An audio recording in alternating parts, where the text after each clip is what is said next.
अविनाशी हो, शरीर को लेकर के देहाभिमान से बात कर रहे हो, कोई भगवान नहीं, कोई नहीं।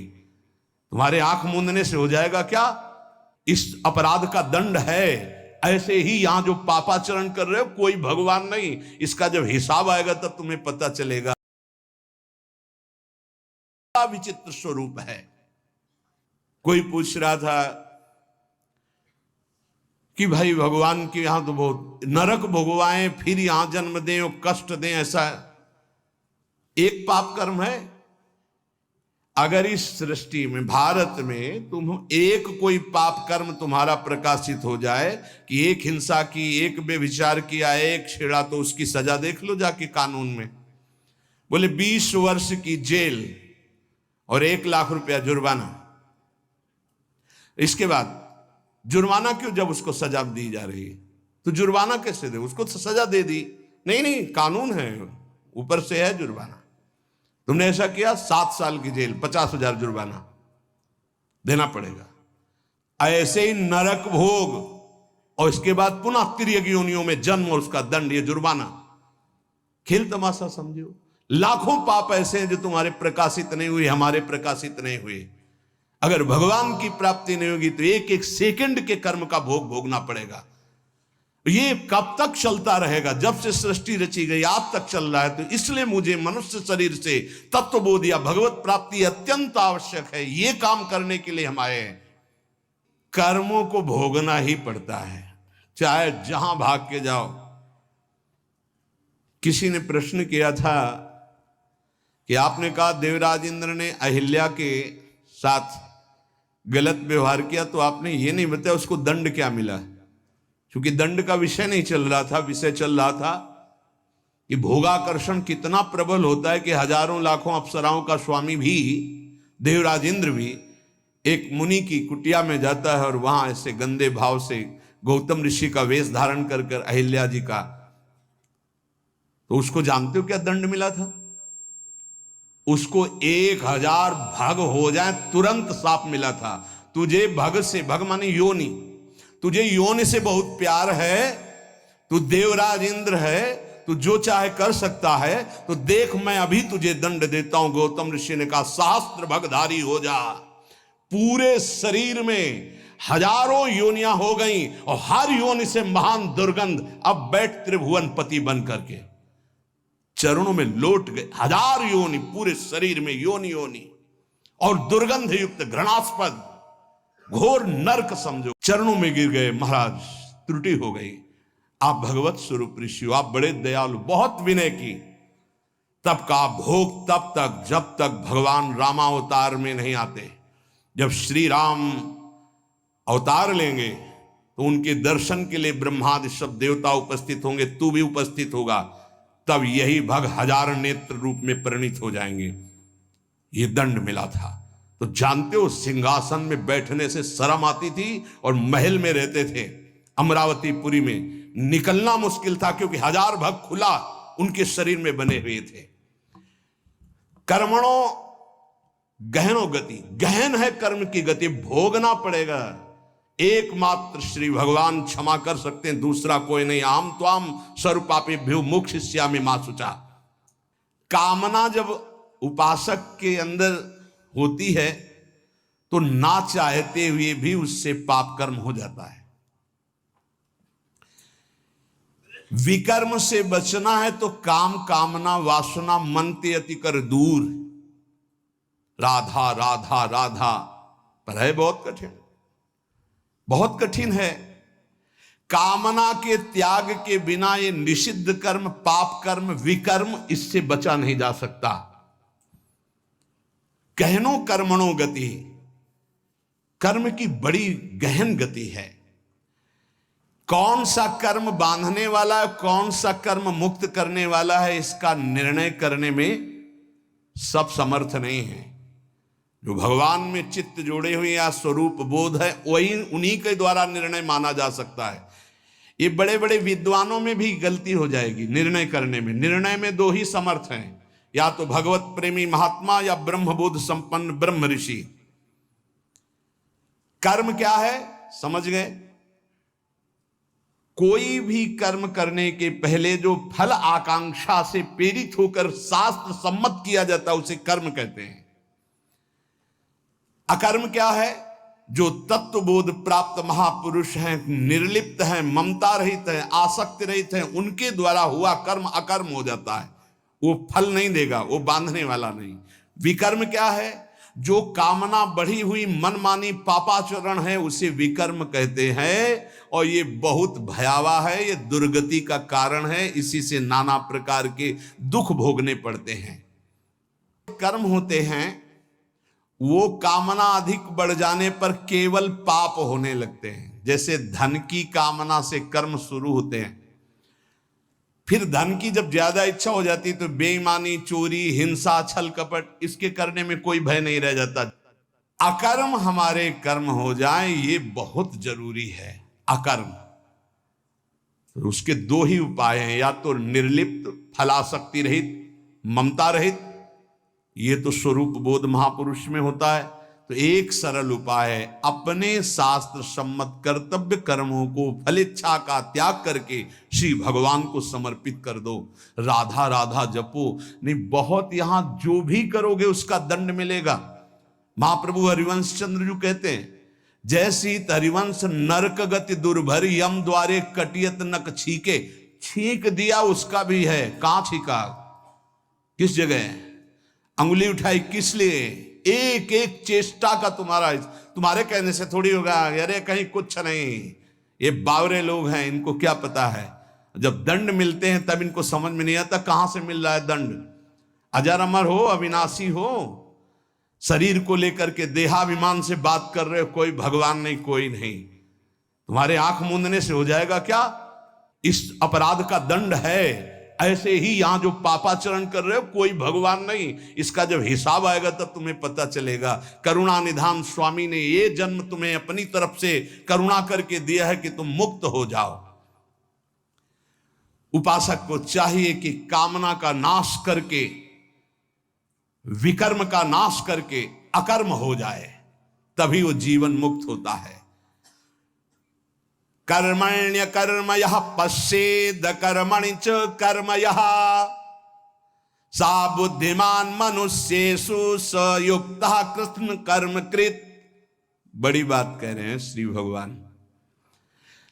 कर्मण्य कर्म यह पश्येद कर्मणि च कर्म यह, जो मनुष्य कर्म में अकर्म देखता है स्थिति, और जो अकर्म में कर्म देखता है, वो मनुष्यों में सर्वश्रेष्ठ बुद्धिमान है, वो योगी है, वो ज्ञानी है, वो संपूर्ण कर्मों को करने वाला होते हुए भी कृतकृत्य जीवन मुक्त है।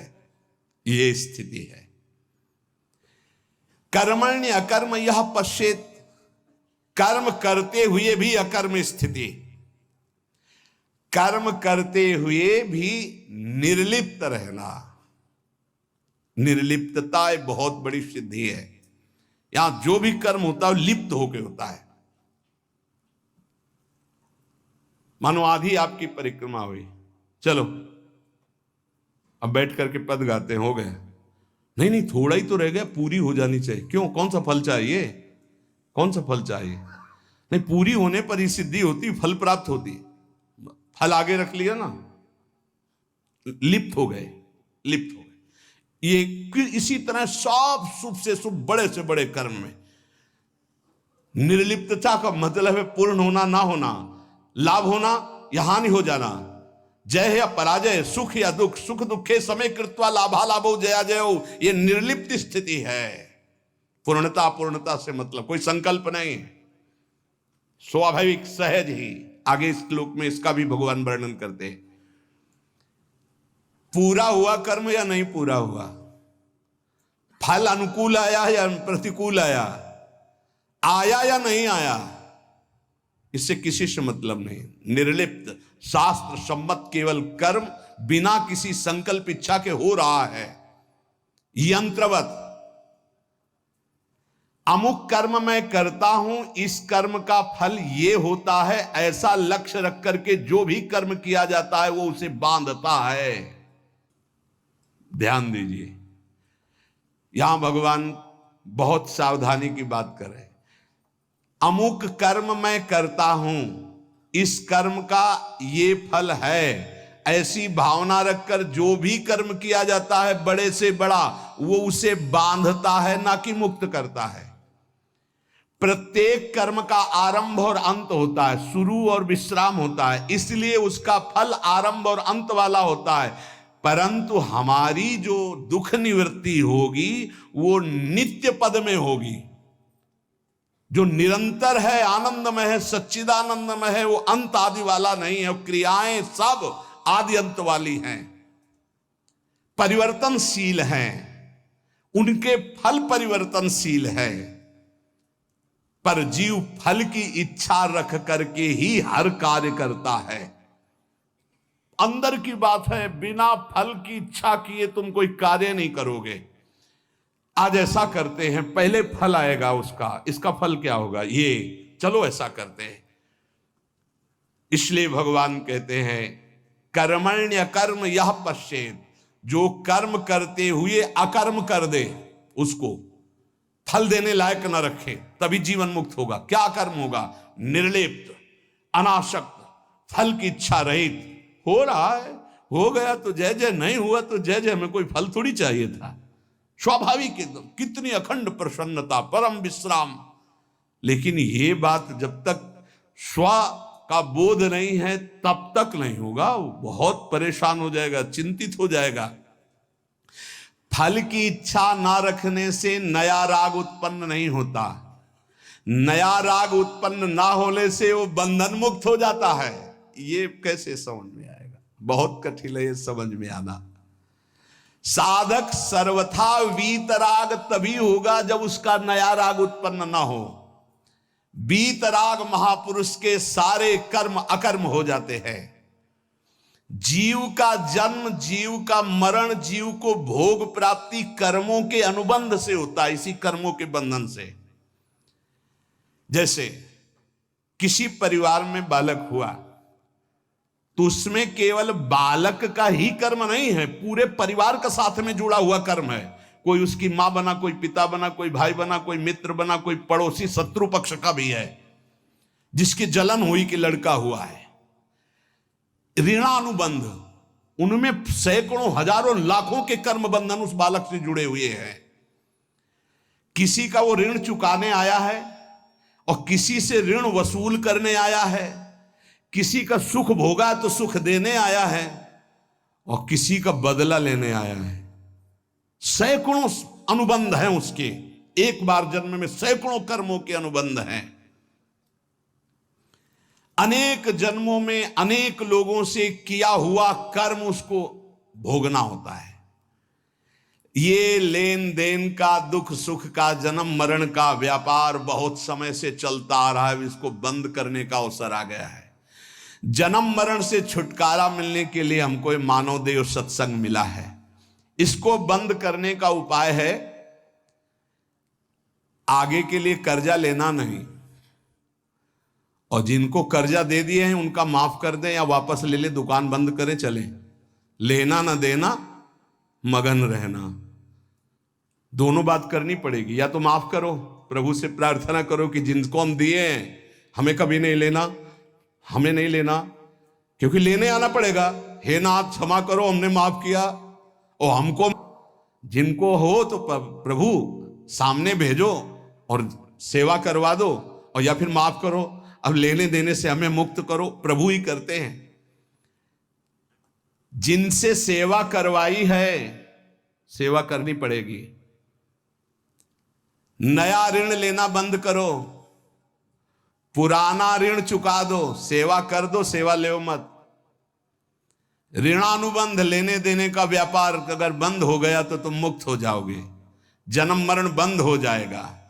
जैसे दुकानदार अपनी दुकान खत्म करना चाहता हो तो उसे दो काम करने पड़ेंगे। जिसको देना है उसको तो पक्का दे दो, देना ही पड़ेगा, नहीं तो दुकान हटाने के बाद भी वो लेगा तुमसे। हे तुम वही दुकानदार हो ना, 100 रुपया लो हमारे, तुमने लिए थे, देना पड़ेगा। लेने में क्षमा कर सकते हो कि हमें नहीं चाहिए, पर देने में आपको देना होगा। जिससे लेना है उसे तो तुम क्षमा कर सकते हो, जाओ हमने माफ किया, लेकिन जिसको देना है वो देना है। नहीं, वो तो कहीं भी दुकान खत्म करने के बाद भी मिलोगे तो तुमसे ले लेगा। अगर ये लेना और देना दोनों मिटा पाए इस जन्म में, तभी तो, जैसे कोई गाली दी तो हिसाब है भाई, हिसाब है। और हृदय में पीड़ा हुई ना तो हमने पहुंचाई होगी पीड़ा। राधा राधा राधा, किसी ने धक्का मारा, किसी ने कटु व्यवहार किया, अपमान किया, भगवान हमारे किसी अपराध का मार्जन कर रहे हैं, इसीलिए भक्त सहता है।